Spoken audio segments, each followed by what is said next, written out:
We are an ocean planet. We live on a planet that is 71% ocean. And the ocean is the perfect indicator of the stressors that we're seeing on our planet. And divers and ocean adventurers can really bring to the surface what's beneath the waves so that we can actually drive change that makes sense and has tangible outcomes. My name is Dana Moore, and I'm the director of Project Aware. Project Aware is a global movement. We are really where conservation meets adventure, and we represent and support over 1 million ocean adventurers globally. And what they do is they take action with both fins on and fins off.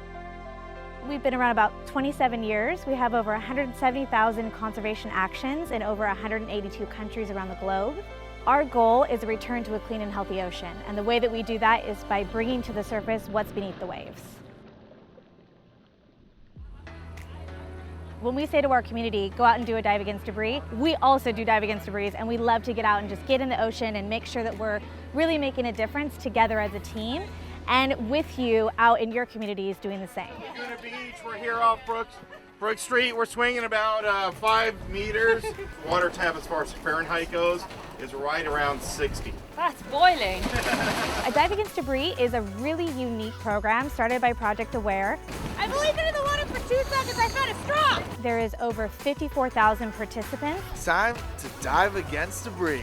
And those participants have removed over 1.3 million pieces of trash from the ocean environment. That has created the largest underwater citizen science database for marine debris on the planet. And when you report it, that means that we can drive policy change because we're bringing together citizen science and policy to advance systemic change. So every year, Project Aware gets together to set a course for what are we going to do in 2019 and what are we going to do over the course of the next 5 years for tangible conservation outcomes at Project Aware. We always focus on the key threats to the ocean environment. So top threats as of right now, as we know, pollution. In our marine debris data set, over 60% was plastic, and fishing line was also a big thing that we found. Climate change. As we know, we have really massive coral bleaching across the planet. And then, of course, overfishing. So what we work on at Project Aware is to ensure that we make caps around the amount that the fishing industry can extract from the ocean environment. And we want to make sure that we protect the vulnerable species. So climate change, pollution, and overfishing, those are the areas that we really want to focus as an organization. Mako sharks are a great example of what happens to shark populations when they're not managed at all. Back in March, the IUCN, which is a global group of shark and ray specialists, looked at all species of sharks and rays, and Makos were downgraded. They're now classified as endangered, so that's long fin and short fin Makos.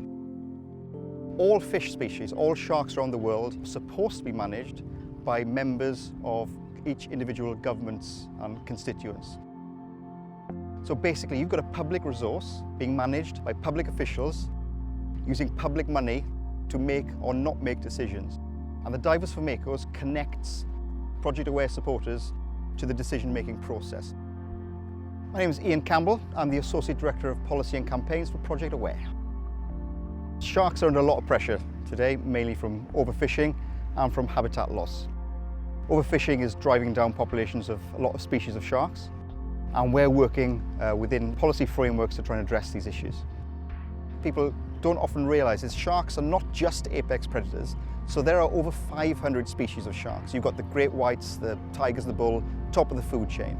But you've also got scavengers, you've got nurse sharks, and you've got lemon sharks, and you've got tiny little sharks that live in the deep waters. They are in every single aspect of the marine ecosystem and the food chain. So every component of pollution, every component of plastic pollution affects every layer of sharks.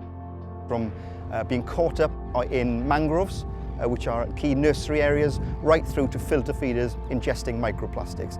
It affects so many sharks in so many different ways that it's a ubiquitous problem and really needs to be tackled as urgently as possible. So by 4Ocean supporters buying the 4Ocean shark bracelet, it made such a difference to our organization. In the past year, we hit 1 million pieces of trash, and then we really started to make a concerted effort to push for our Makos petition, making sure that there is protection in different regions of the world so that we can put a cap and ensure that we're holding government officials accountable, because divers and ocean adventurers want to see sharks. Sharks are an amazing species, and they're a part of the ecosystem. They're so integrated and necessary. And so we really appreciate everybody coming out, buying the bracelet, talking about sharks, educating other people in your community, and then coming out and actually working with Project Aware to ensure that we're driving protection for, I think, one of the most interesting and fun ocean species on the planet.